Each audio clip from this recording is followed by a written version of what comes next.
This helps us take care of patients with laryngeal dystonia. So patients who have spasmodic dysphonia come in, and to your point, like what does that look like? So they come in with a voice complaint, and often the complaint is that their voice is catching in their throat, that their voice just isn't flowing as easily as they'd like.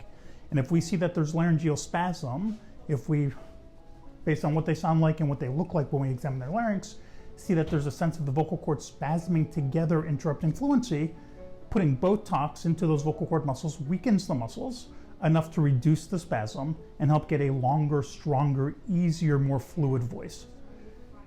The difficulty with putting Botox into vocal cords is that we're reaching a needle through the neck, looking for those vocal cords in the voice box, and you need EMG, which is what this is, to help pick up the signals, the electric signals in the muscles when the needle's in the muscle to know you're in the right spot to actually inject the medication.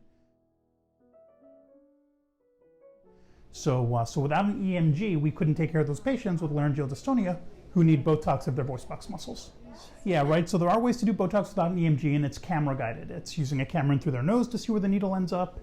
A lot more involved, a lot more uncomfortable, and much more difficult to titrate doses correctly. EMG has been around no longer than we've been doing Botox for vocal cords, right? So when Botox for vocal cords first started in the 1980s, they were doing it with EMG guidance even from the very beginning. And there have been some famous faces with laryngeal dystonia, and you can like Google celebrities with spasmodic dysphonia. But my predecessor here at Hopkins, before I was here in the program starting 2010, was Paul Flint.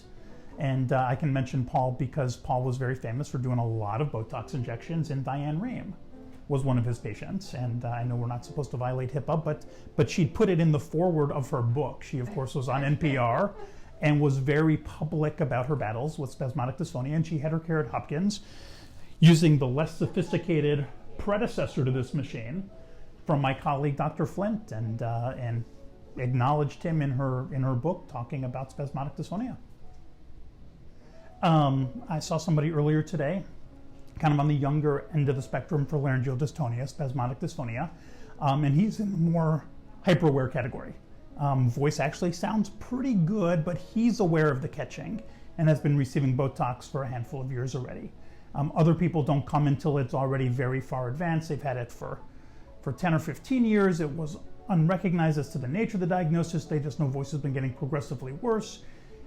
People look at their vocal cords, say, I don't see any lumps, I don't see any bumps, there's no nodule, there's no cancer, there's no paralysis. So they go on with their voice condition until they end up with a specialist who says, oh, I think I know what this is.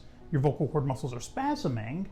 And then they start getting Botox, and their voice is already very bad before they get Botox. But it couldn't have been easier. It was, is there something that fits this budget range? And can you write down and justify the need on a Word document in an email? I think it took me 30 or 40 minutes to get it together, and we've had this for the last 5 or 6 years because of those 30 or 40 minutes, and we couldn't have done it without the generosity of the Women's Board making the process easy and being so supportive of the work we do here to take care of patients.